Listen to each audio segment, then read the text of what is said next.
নমস্কার, আমি আচার্য কেষ্ট শাস্ত্রী। আশা করি তারামায়ের কৃপায় সবাই ভালো ও সুস্থ আছেন। বড়দের আমার প্রণাম, ছোটদের সমবয়সীদের আমার শুভেচ্ছা। আগের পর্বে বাস্তুতে শৌচাগারের অবস্থান সম্বন্ধে আলোচনা করেছিলাম। আজ ওই শৌচাগারের প্রতিকার সম্বন্ধে কিছু কথা বলবো, আপনারা শুনতে থাকুন। উত্তর পূর্ব কোণে অর্থাৎ ঈশান কোণ শৌচাগার করা উচিত নয়। ঈশান কোণ হল দেবতাদের স্থান, অর্থাৎ বৃহস্পতির স্থান। এখনকার মধ্যবিত্ত ফ্যামিলিতে অনেক কষ্ট করে একটা ফ্ল্যাট কিনলেন, কিন্তু প্রমোটাররা ওই ফ্ল্যাটটি বাস্তু না মেনে করেছেন।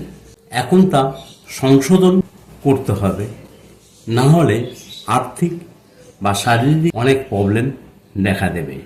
আপনি হয়তো ঈশান কোণে বাথরুম ভাঙতে পারবেন না। যদি ফ্ল্যাটের অন্য জায়গাতে শিফট করা যায় তাহলে ভালো, না হলে একটা টোটকা বলছি করুন, কিন্তু এটা দীর্ঘস্থায়ী নয়, কিছু দিনের জন্য করতে পারেন।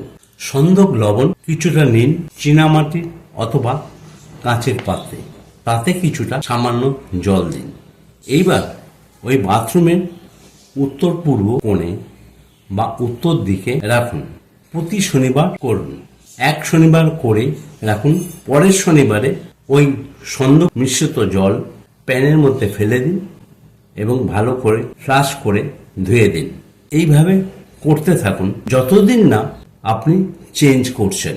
এতে কিছুটা নেগেটিভ এনার্জি নষ্ট হবে, কিন্তু পার্মানেন্ট নয়। যদি ঈশান কোণে শৌচাগার থাকে তাহলে যতটা সম্ভব কম ব্যবহার করুন, আর ব্যবহার করলেও ভালো করে ধুয়ে দিন। সবাই তারামায়ের কৃপায় ভালো ও সুস্থ থাকুন, এই কামনা করি।